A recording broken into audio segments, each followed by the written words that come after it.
कैसे हैं दोस्तों। मैं विशाल सर विशाल कॉमर्स एकेडमी यूट्यूब चैनल पर आपका स्वागत करता हूं। और आज हम जो टॉपिक पढ़ने वाले हैं वो है रिटायरमेंट ऑफ पार्टनर के बारे में। तो रिटायरमेंट ऑफ पार्टनर क्या होता है, और हमारे टर्म 2 के एग्ज़ाम जल्दी ही आने वाले हैं।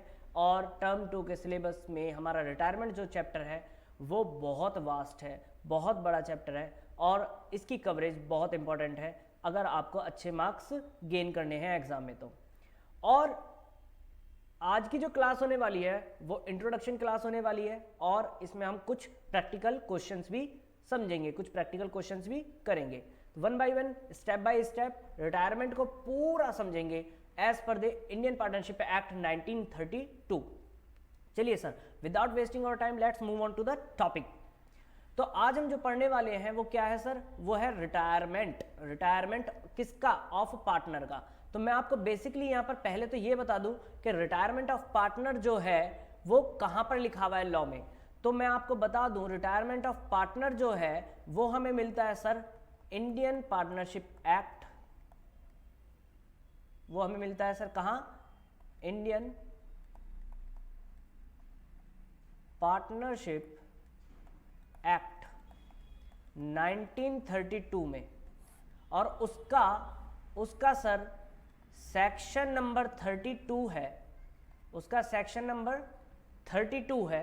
वो हमें बताता है किसके बारे में? वो हमें बताता है सर रिटायरमेंट के बारे में, कि किसी पार्टनर को अगर रिटायर होना है तो उसको section 32 of Indian partnership act पढ़ लेना है। भैया अगर आपसे कोई पूछे, आप टैक्स प्रोफेशनल हैं, आप अकाउंट्स प्रोफेशनल हैं, और आपसे पूछता है कोई कि मैं रिटायर होना चाहता हूं फर्म से, या फर्म कह रही है कि मेरे को पार्टनर को रिटायर करना है क्योंकि उसकी टर्म्स पूरी हो गई हैं, उसकी एज पूरी हो गई है, तो उस कंडीशन में आपको section number 32 of Indian partnership act 1932 आपको पूरा का पूरा पढ़ना पड़ेगा।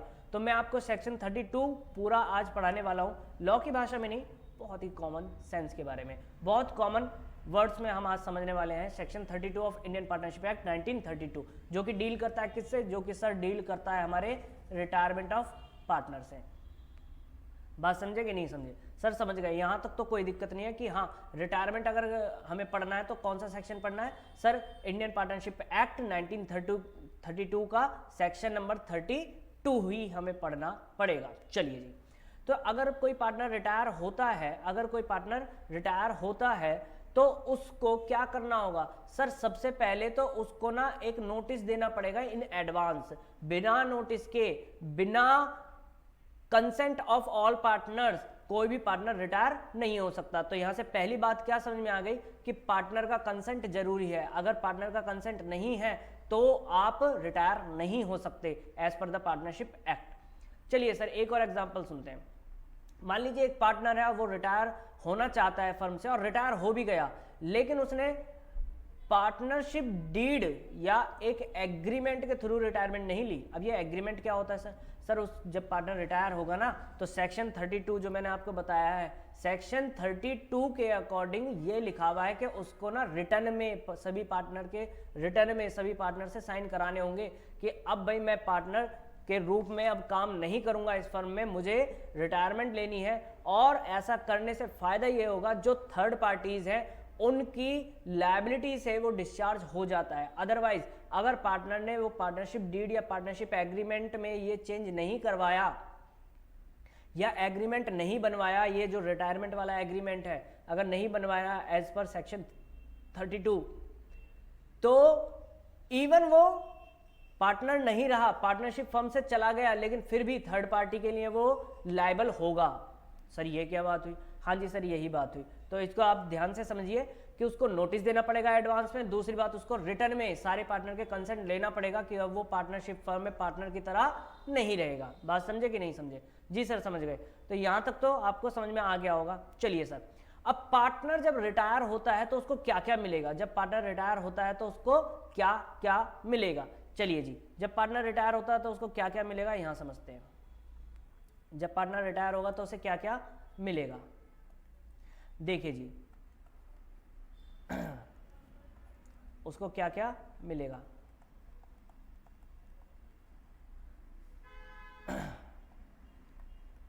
रिटायरमेंट हो रहा है और पार्टनर को क्या मिलने वाला है, पार्टनर को क्या मिलने वाला है, पार्टनर विल एंटाइटल्ड,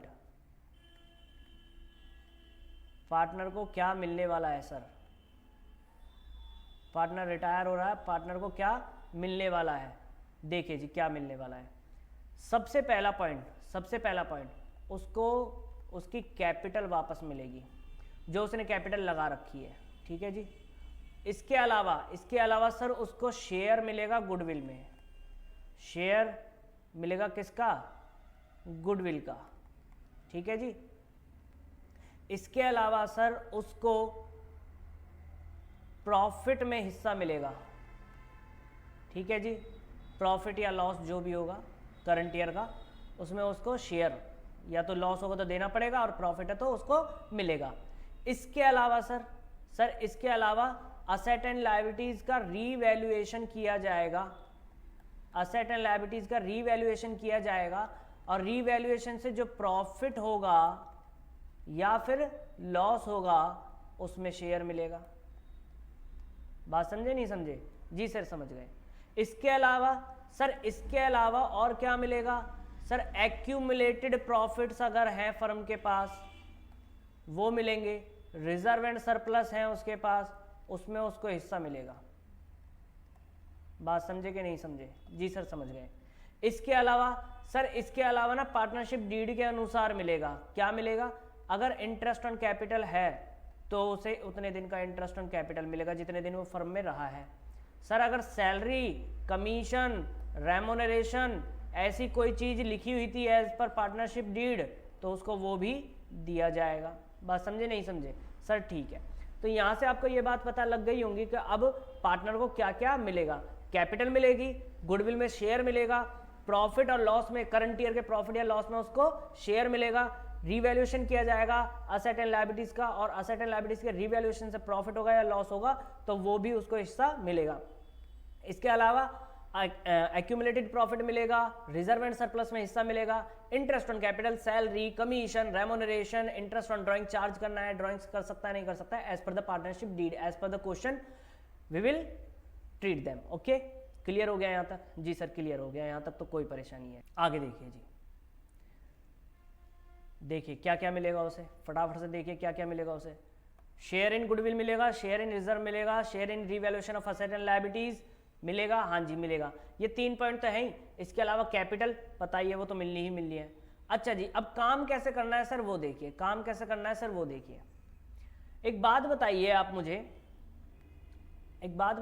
मुझे, अभी तक वो पार्टनर था, अब वो पार्टनर नहीं है, आज के बाद वो पार्टनर नहीं है, तो जब हम उसका टोटल फिगर आउट कर लेंगे, टोटल उसका हिसाब किताब बना लेंगे, तो क्या जो वो बैलेंस है जो हम पहले टू बैलेंस कैरिड डाउन डालते थे, याद आया? जब हम टू बैलेंस कैरिड डाउन डालते थे, कैरिड डाउन बैलेंस लिखते थे उसका कैपिटल का क्लोजिंग बैलेंस, तो क्या अब वो बैलेंस कैरिड डाउन आएगा? आप कहेंगे सर कैसी बात कर रहे हैं, पार्टनर तो है ही नहीं। जब पार्टनर नहीं है तो पार्टनर की कैपिटल कहां से है? तो वो कैपिटल के तौर पे ट्रीट नहीं की जाएगी, वो ट्रीट की जाएगी as a loan. What I am saying, as a loan. यानी पार्टनर अब कैसे ट्रीट करा जाएगा? ऐसे ट्रीट करा जाएगा जैसे कि कोई थर्ड पार्टी हो, जैसे कि कोई आउटसाइडर हो और उसका हम पे बकाया है, तो भैया हमारे लिए क्या है, वो हमारे लिए लोन है। समझ में आ गया? हाँ जी सर समझ में आ गया। तो लोन की तरह ट्रीट करना है, लोन में ट्रांसफर करेंगे उसका जो भी हिसाब किताब बनेगा, और जब तक उसकी पेमेंट नहीं हो जाएगी तब तक वो लोन में आउटस्टैंडिंग बैलेंस हमेशा बना रहेगा और बैलेंस शीट में शो करते रहेंगे। क्लियर हो गया? ये हम धीरे धीरे सीखेंगे, जब हम प्रैक्टिकल एग्जांपल, प्रैक्टिकल क्वेश्चन करेंगे तब आपको ये बिल्कुल क्लियर हो जाएगा। चलिए सर, अब आपको करना क्या है, स्टेप बाय स्टेप आपको करना क्या है। सबसे पहले आपको कैलकुलेट करना पड़ेगा सर न्यू रेशो। क्या कैलकुलेट करना पड़ेगा? New ratio. New ratio calculate करना पड़ेगा। इसके बाद गेनिंग रेशो कैलकुलेट करना पड़ेगा। क्या कैलकुलेट करना पड़ेगा? Gaining ratio. अब ये न्यू रेशो क्या है और गेनिंग रेशो क्या है? देखिए, जब भी रिकंस्टिट्यूशन होता है पार्टनरशिप फर्म का, जब भी रिकंस्टिट्यूशन होता है पार्टनरशिप फर्म का, तो ये सारे काम हमें करने ही पड़ते हैं। न्यू रेशो कैलकुलेट करना, सैक्रिफाइस गेन कैलकुलेट करना, गुडविल का ट्रीटमेंट, रिजर्व एंड सरप्लस का treatment, revaluation asset and liabilities का, एक्यूमुलेटेड प्रॉफिट्स का ट्रांसफर करना, एडजस्टमेंट ऑफ कैपिटल, ये सारी चीजें तो हमें करनी ही पड़ेंगी। तो अब भी करनी पड़ेंगी। रिटायरमेंट भी क्या है, रिटायरमेंट भी एक तरह से क्या है, रिटायरमेंट भी एक तरह से रिकंस्टिट्यूशन ही है पार्टनरशिप फर्म का, क्योंकि पार्टनर जा रहा है, उसकी वजह से पार्टनरशिप डीड में बहुत ज़्यादा हलचल होने वाली है, चेंज होने वाले। मैंने क्या बता रखा है, मैंने सर यही बताया है कि पार्टनरशिप डीड में जब भी चेंज हो तो मान लो पार्टनरशिप का रिकंस्टिट्यूशन हो रहा है। बात समझे सर, समझ गए। तो पहली चीज आपको क्या कैलकुलेट करनी पड़ेगी सर, पहली चीज कैलकुलेट करनी पड़ेगी new ratio, new profit sharing ratio. उसके बाद में आपको गेनिंग रेशो कैलकुलेट करना पड़ेगा। आज की क्लास में हम न्यू रेशो और गेनिंग रेशो ही सीखने वाले हैं। समझ में आ गया जी सर, समझ में आ गया। उसके बाद अगली चीज हमें क्या करना पड़ेगा, उसके बाद देखिए, उसके बाद सर हमें ट्रीटमेंट करना पड़ेगा गुडविल का। किसका ट्रीटमेंट करना पड़ेगा, गुडविल का। गुडविल का ट्रीटमेंट करेंगे सर, अकाउंटिंग ट्रीटमेंट किसका, revaluation of asset and liabilities का। असेट्स एंड लायबिलिटीज का रीवैल्यूएशन करेंगे और उससे जो प्रॉफिट या लॉस आएगा उसका ट्रीटमेंट करेंगे। ओके, देन हमें क्या करना है, रिजर्व एंड एक्यूमुलेटेड प्रॉफिट या सरप्लस का ट्रीटमेंट करना है।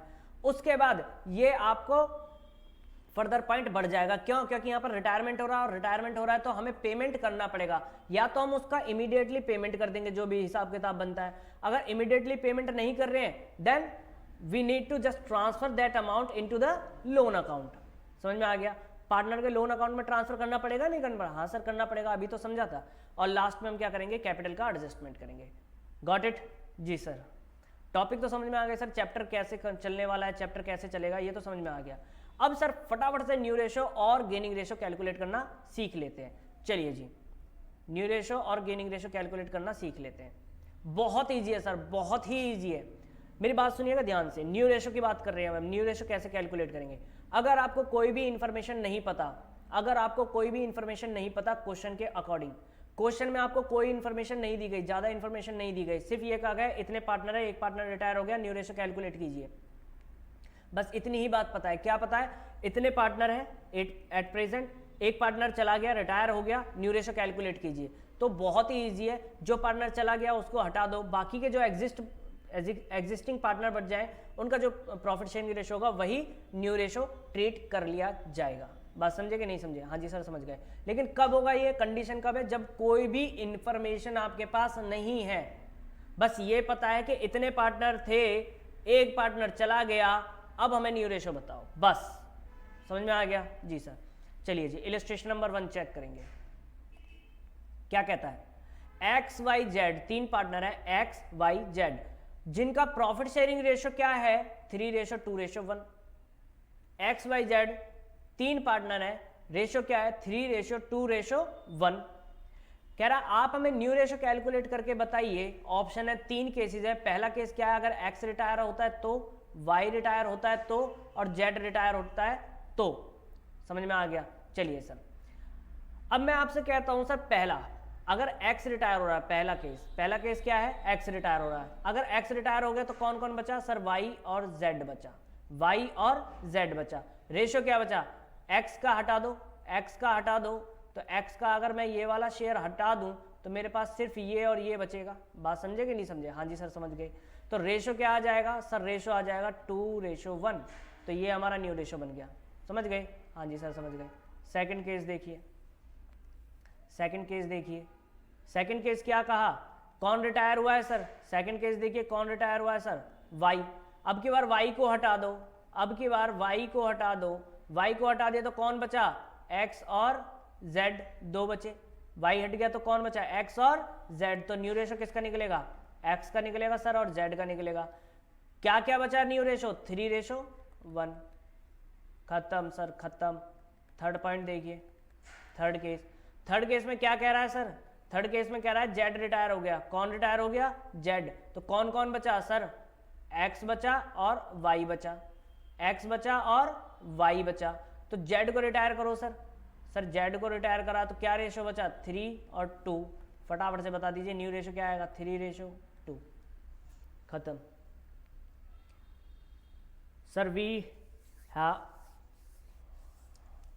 खत्म सर, समझ में आ गया, हाँ जी सर समझ में आ गया। फटाफट से इलस्ट्रेशन नंबर 2 पर आइए। इलस्ट्रेशन नंबर 2, इन पे ज़्यादा टाइम नहीं लगाना सर आपको, क्योंकि ये बहुत इजी है, इन पे ज़्यादा टाइम नहीं लगाना है आपको, ठीक है, बहुत इजी है। चलिए इलस्ट्रेशन नंबर 2 फर्स्ट पार्ट देखिए। ए बी सी, 3 पार्टनर है ए बी सी, रेशो क्या है सर उनका 1/2, 1/3, 1/6। सबसे पहला काम सर हमारा ये होगा कि इसका सबको बेस बराबर करना है। रेशो कैलकुलेट करने के लिए बेस बराबर होना चाहिए, तो बेस बराबर करेंगे। तो अब देखिए यहाँ पर सबसे बड़ी टर्म कौन सी है, 6 है डिनोमिनेटर में, नीचे हर में डिनोमिनेटर में क्या है 6 है ना, तो मुझे 2 को भी 6 बनाना पड़ेगा, 3 को भी 6 बनाना पड़ेगा। तो बनाए, हाँ जी सर बना लेते हैं। और रिटायर कौन हो रहा है, रिटायर हो रहा है सर बी रिटायर हो रहा है। चलिए सर देखते हैं, ए है, बी है, सी है, ठीक है, ये 1/2 है, ये 1/3 है, ये 1/6 है, ये रेशो है। चलिए सर मुझे इसको 6 बनाना है, तो मैं ऊपर नीचे 3 से मल्टीप्लाई डिवाइड कर सकता हूँ। इसको मुझे 6 बनाना है तो ऊपर नीचे 2 से मल्टीप्लाई डिवाइड कर सकता हूँ। और ये तो 1/6 है ही, तो क्या प्रॉब्लम है, ये आ गया 3, ये आ गया 2, ये आ गया 1।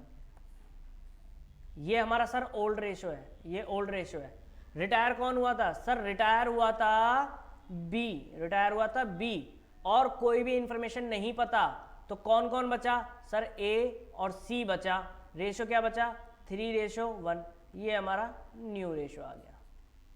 Got it sir, got it, समझ में आ गया। चलिए सर इलस्ट्रेशन नंबर 2 का सेकंड पार्ट सेम है सर। देखिए पी क्यू आर 3 पार्टनर हैं, उनका रेशो देखिए 1/2, 2/5, 1/10। सबसे पहले तो रेशो को बराबर किया जाएगा, 10 है डिनोमिनेटर में, तो इन दोनों को भी मुझे 10 बनाना पड़ेगा। तो 1/2 को 5 से मल्टीप्लाई डिवाइड करेंगे, 2/5 को 2 से मल्टीप्लाई डिवाइड करेंगे, तो आ जाएगा 10। हाँ जी सर आ जाएगा। तो अगर इसकी बात करें तो रेशो क्या आ जाएगा सर, रेशो की बात करें तो आ जाएगा 5:4:1, ये इनका रेशो आ जाएगा। क्लियर, सॉल्व कर लीजिएगा, आ जाएगा रेशो। रिटायर कौन हो रहा है सर, रिटायर हो रहा है पी, और रेशो किस किस का बचेगा अब, अरे यार फिर से वही चीज, अब कौन कौन बचेंगे, सिर्फ पी रिटायर हो गया तो क्यू बचेगा और आर बचेगा, पी हट गया तो रेशो क्या बचा 4:1, ये हमारा न्यू रेशो हो जाएगा। गॉट इट, ठीक है ना जी सर, समझ में आ गया। चलिए सर इलस्ट्रेशन नंबर 3 पर आ जाइए, इलस्ट्रेशन नंबर 3 पर आ जाइए। देखिए जी ए बी सी 3 पार्टनर है, ए बी सी 3 पार्टनर है, रेशो है सर 5:4:3। तो ए बी सी 3 पार्टनर है, 5:4:3 में बांटते हैं। रिटायर कौन हो रहा है, who is retiring right now, B retired from the firm, और उसका शेयर ध्यान से पढ़िए, एंड हिज शेयर का मतलब किसका, बी का शेयर, बी का शेयर किसने ले लिया, इक्वली ले लिया ए एंड सी ने, ए एंड सी ने इक्वली ले लिया किसका शेयर, बी का शेयर। क्या सर यहां पर भी ऐसे ही करें कि उसको हटा दे बाकी का, नहीं सर, यहां पर इंफॉर्मेशन पता है, इंफॉर्मेशन पता है तो इंफॉर्मेशन के अकॉर्डिंग चलेंगे। बात समझ में आई, इंफॉर्मेशन नहीं पता थी तो हमने वो मेथड लगाया था कि एक को हटा दो, जो जा रहा है बाकी का बच जाएगा, वो उनका रेशो न्यू। लेकिन यहाँ पर तो इन्फॉर्मेशन पता है, इन्फॉर्मेशन पता है तो इन्फॉर्मेशन के हिसाब से चलेंगे। चलिए सर कैसे करेंगे, देखिए मैं यहाँ पर लिख सकता हूँ क्या, A takes from B, A B से कितना ले रहा है, तो आप कहेंगे सर पहले तो हमें ये पता चल जाए कि बी का शेयर कितना है। तो बी का शेयर कितना है, देखिए 5:4:3, ये ए है, ये बी है, ये सी है, तो इसका रेशो क्या है 4/12, 4/12, ये चीज आपको समझ में आ गई होगी। 4/12 ये बी का शेयर है, किसका शेयर है, बी का। ए ने कितना लिया सर, हाफ लिया था, हाफ तो यही होगा। इसका मतलब ए ने बी से जो शेयर लिया है वो लिया है sir 4/24। Clear, similarly C takes from B, तो बी से भी इसने क्या लिया 4/12 का 1/2। जहां मैं हिंदी में का बोलूंगा वहां पर आप मैथ में मल्टीप्लाई लगाएंगे, जहां का बोलेंगे वहां पर क्या लगाएंगे, मल्टीप्लाई। समझ में आ गया, तो 4/12, 4/12 का 1/2 कितना हो गया सर 4/24 आ गया, ये भी ठीक है जी।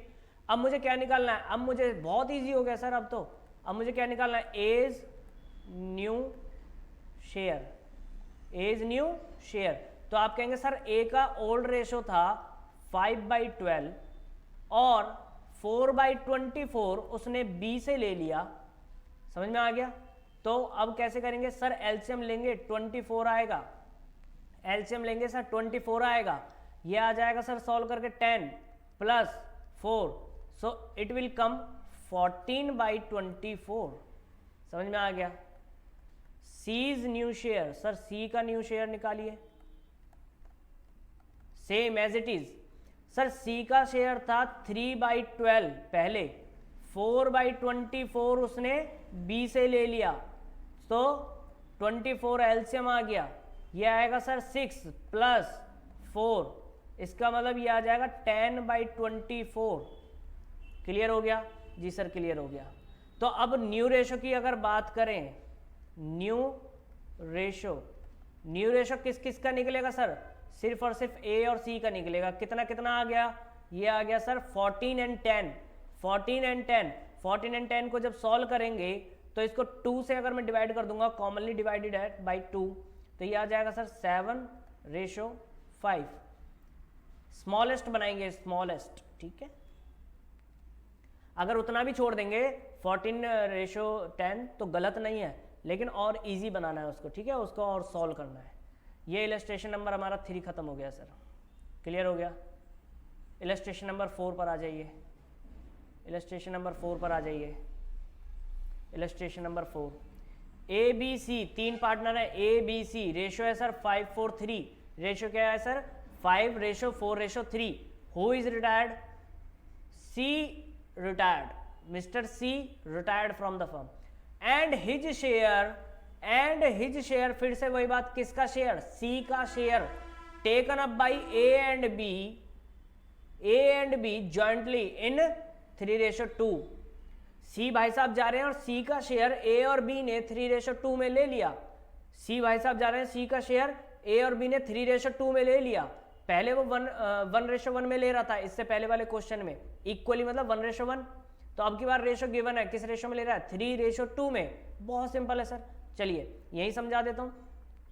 सी share will be divided between A and B, किस रेशो में, इस रेशो में। सर समझ में आ गया, हाँ जी सर समझ में आ गया, कोई दिक्कत नहीं।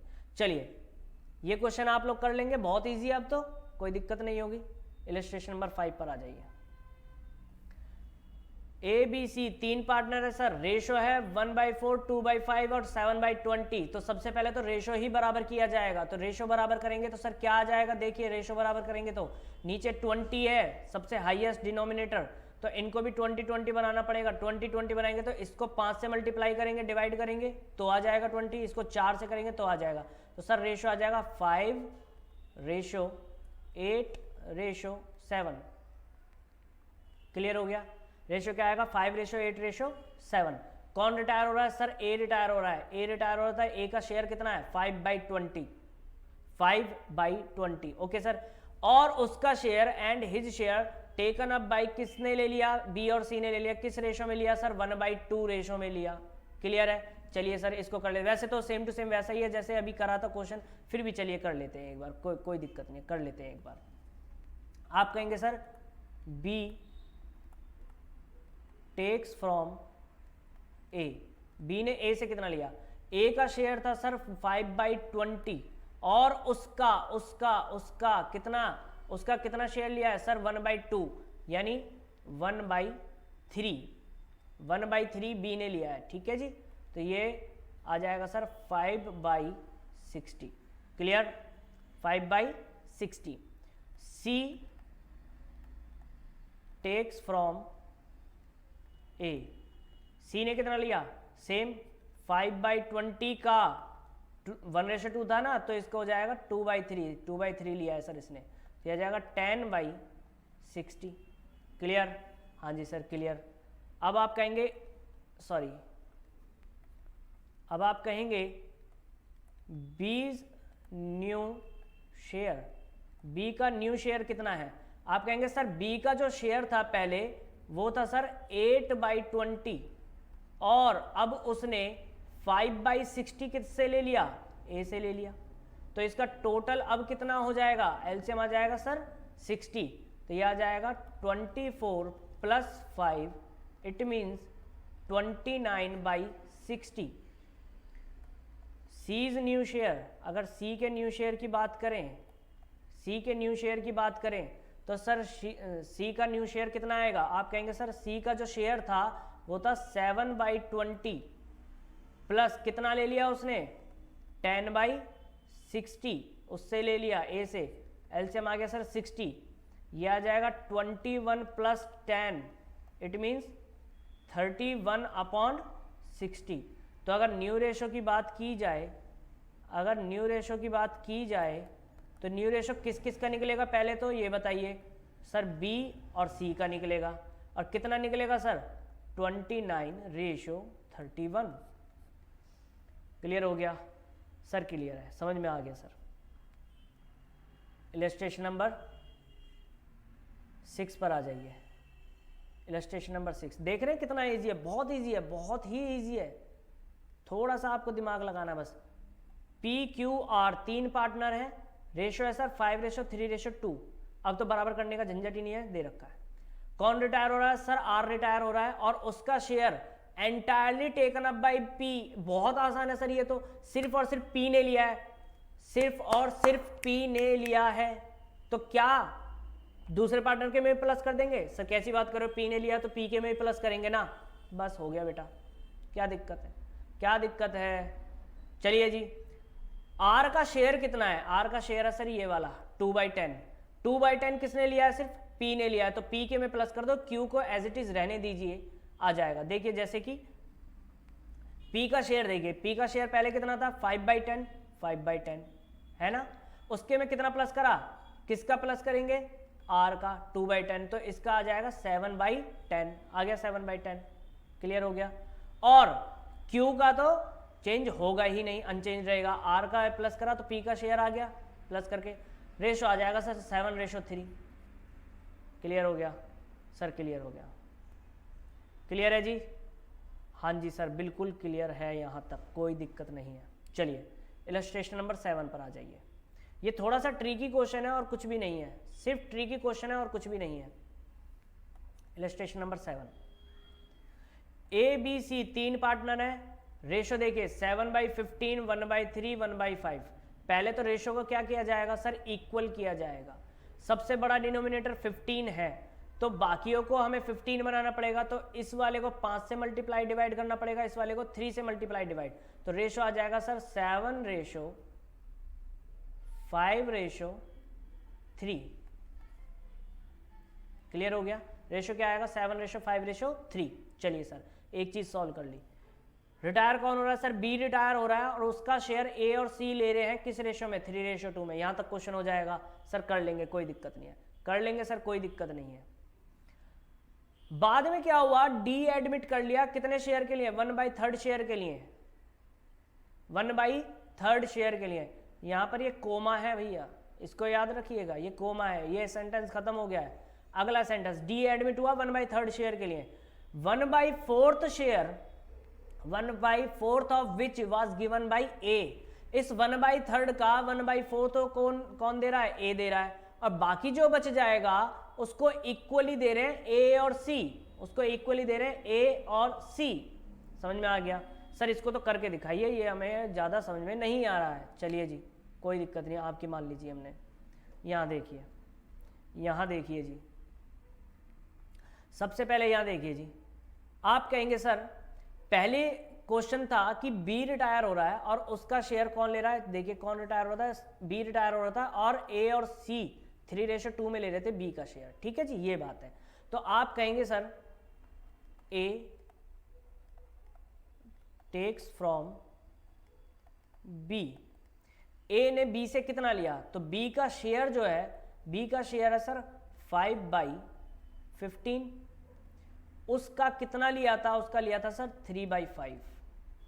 ये बताइए पहले समझ में आया या नहीं आया? सर समझ में आ गया, कोई दिक्कत नहीं है, कोई दिक्कत नहीं है जी।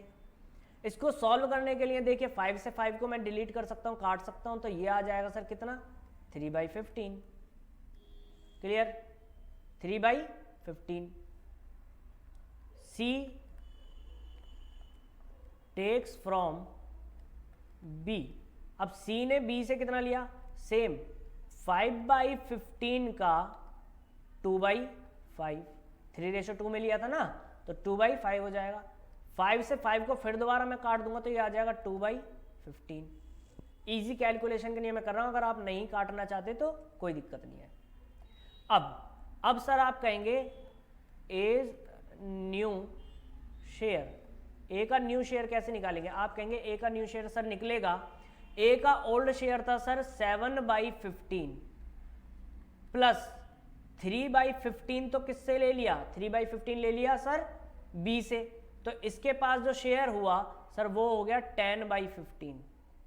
क्लियर? और अब किसका निकालना है सर? अब निकालना है सी का, सीज न्यू शेयर। सी का न्यू शेयर देखिए, आप कहेंगे सी का पहले शेयर था सर 3/15 और बी से कितना मिल गया 2/15, तो इसके पास अब कितना हो गया, इसके पास अब कितना हो गया देखिए, अब आप कहेंगे सर इसके पास हो गया 5/15। तो अगर मैं एनआर की बात करूं, एनआर कहने का मतलब न्यू रेशो, किस किस का, ए और सी का, तो ए और सी का जो एनआर आएगा वो आएगा सर 10:5। 10:5 को जब सॉल्व करेंगे तो आएगा 2:1। सिंपल, क्या आएगा 2:1। क्लियर? सर ये एक चीज तो समझ में आ गई, पहला क्वेश्चन हमारा सॉल्व हो गया, पहला क्वेश्चन सॉल्व हो गया। सर अब आगे कैसे करें? बहुत इजी, आगे भी कोई ज़्यादा बड़ी बात नहीं है। अब कौन एडमिट हुआ सर? डी एडमिट हुआ। सर डी एडमिट हुआ और डी के लिए कहा गया कि वो 1/3 शेयर के लिए आया है। डी जो एडमिट हुआ है देखिए कितने शेयर के लिए आया है, डी आया है सर 1/3 शेयर के लिए, और इस 1/3 का 1/4 तो कौन दे रहा है, ए दे रहा है। अब बाकी जो बच जाएगा उसको ए और सी इक्वल देंगे। ओहो अच्छा ये प्रॉब्लम है इसमें, कोई बात नहीं, चलिए जी देखते हैं, चलिए सर देखते हैं। आप कहेंगे sir D takes from A, D ने ए से कितना लिया, तो आप कहेंगे सर 1/3 का 1/4, ये तो ले ही रहा है, ये तो ले ही रहा है, प्लस जो हमारा 1/3 है उसमें से, या मैं इसको एक तरीके से और कर सकता हूं, मैं इसको 2 पार्ट्स में करता हूं, मैं इसको 2 पार्ट्स में करता हूं ताकि आपको इजीली समझ में आ जाए। देखिए मैं डी जो ले रहा है ए से, डी आया एडमिट हुआ और वो ए से कितना ले रहा है, तो वो 2 बार में ले रहा है, तो 2 बार में ले रहा है, तो मैं यहाँ पर पहले एक जो हिस्सा है वो ले लेता हूँ, 1/3 का 1/4, इट मीन्स 1/12। एक तो ये हिस्सा ले रहा है सर, और दूसरा कौन सा ले रहा है, सेम, फिर दोबारा मैं ये लिख रहा हूं, डी टेक्स फ्रॉम ए, दोबारा से ए से ही ले रहा है। कैसे सर? 1/3 में से 1/12 घटा दो, क्योंकि ये कहा गया था रिमेनिंग जो बच जाए उसका भी ए और सी से ले रहा है, यानी ए से 2 बार ले रहा है वो, 1/3 का 1/4 और 1/3 में से जो ले लिया ए से वो हटाने के बाद फिर से इक्वल ले रहा है, ठीक है। और इसका जो आएगा उसका हाफ भी ले रहा है, समझ में आया? तो इसको अगर मैं सॉल्व करूंगा तो सर ये कितना आएगा, चलिए सर सॉल्व करके देखते हैं एक बार। पहले मैं इसको एलसीएम, ये जो है हमारा ब्रैकेट वाला है इसको सॉल्व करूंगा, जो पहले मेरा एलसीएम है ब्रैकेट वाला है उसको सॉल्व करूंगा। तो सर सॉल्व करने के बाद ये आ जाएगा, सॉल्व करने के बाद ये आ जाएगा, एलसीएम आएगा सर 12, एलसीएम आएगा 12, इसको ब्रैकेट में ही रखते हैं, 4 - 1, ठीक है, और मल्टीप्लाई बाई 1/12, ये तो 1/2, ये तो चल ही रहा है, ये तो कोई दिक्कत ही नहीं है। तो ये आ जाएगा सर 3/12 का 1/2। बात समझे या नहीं समझे? सर समझ गए, 3/24 हो गया इसका मतलब। क्लियर? सर समझ में आ गया। तो ए से इसने 2 शेयर लिए हैं, एक तो लिया है 1/2 और एक लिया है इसने 3/24। एक तो 1/2 लिया है, एक लिया है 3/24। समझ में आ गया? अब डी जो है, डी टेक्स फ्रॉम सी, सी से कितना ले रहा है, सिंपल है सर, सिंपल है सर, जितना ये बचा था, जितना ये ए से लिया ये वाला शेयर इतना ही तो लेगा, बराबर बराबर ले रहा था ना, बराबर बराबर ले रहा था, कोई दिक्कत थोड़ी है। चलिए जी, यहाँ तक समझ में आ गया? हाँ जी सर समझ में आ गया। अब दोबारा से निकालते हैं, दोबारा से निकालते हैं सर ए का और सी का न्यू शेयर। अब डी के एडमिशन के बाद as new share, as new share, तो ए के न्यू शेयर की कैसे कैलकुलेशन करेंगे? देखिए ए का पहले कितना था, अब ए का पहले ये वाला है, वो वाला नहीं है, 2:1, समझ में आ गया?